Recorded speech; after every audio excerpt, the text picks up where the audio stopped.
বাংলাদেশে এরকম অরাজকতার জন্য কড়া বার্তা দিল বাংলাদেশকে কিন্তু আইসিসি। কারণ গত অক্টোবরেই অনুষ্ঠিত হতে যাচ্ছিল বাংলাদেশে ওমেন্স টি-20 ওয়ার্ল্ড কাপ, কিন্তু এই অরাজকতা বাংলাদেশে যেভাবে সৃষ্টি হয়েছে, আইসিসি এখন অন্য কিছু ভাবছে যে বাংলাদেশে এই আইসিসি ওমেন্স টি-20 ওয়ার্ল্ড কাপটা না করানোর কারণ যেই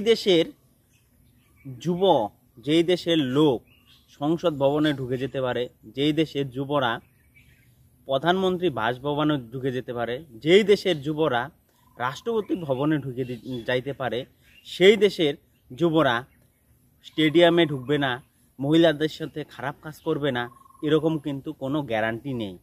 এবং যে দেশের মানুষরা এই কোটা আন্দোলনেরকে সামনে রেখে সেই জায়গার ছোট ছোট যে সাম্প্রদায়িক ধর্মাবলম্বী লোক আছে, যারা হিন্দু, খ্রিস্টান, জৈন, বৌদ্ধ, তাদের উপর অত্যাচার করা শুরু করে দিছে এই স্বাধীনতা, নতুন স্বাধীনতার নামে। তো সেই দেশে আইসিসি কখনোই চাইবে না যে বিভিন্ন দেশের মহিলা দলকে সেই দেশে খেলানোর জন্য পাঠানো।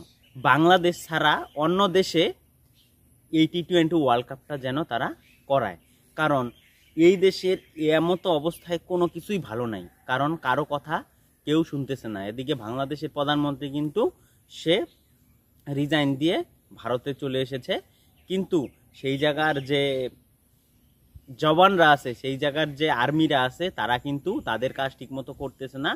বিভিন্ন মানুষ বিভিন্ন জিনিস তুলে আইনা পড়তেছে বাংলাদেশের রাজভবন থেকে, সংসদ ভবন থেকে, প্রধানমন্ত্রী ভবন থেকে। সেই এমতো অবস্থায় বাংলাদেশ যে মিনি পাকিস্তান তৈরি হয়ে যাচ্ছে, সেই কথায় কোনো সন্দেহ থাকছে না।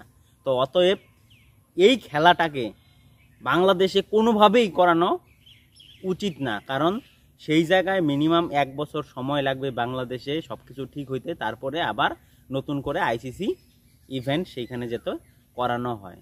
তো তোমাদের কি মনে হয় যে অক্টোবরে যে টি-20 ওয়ার্ল্ড কাপটা করানোর কথা আছে আইসিসির, সেটা কি করানো উচিত বাংলাদেশে?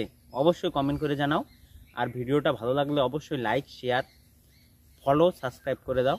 দেখা হচ্ছে পরবর্তী ভিডিওতে। ধন্যবাদ।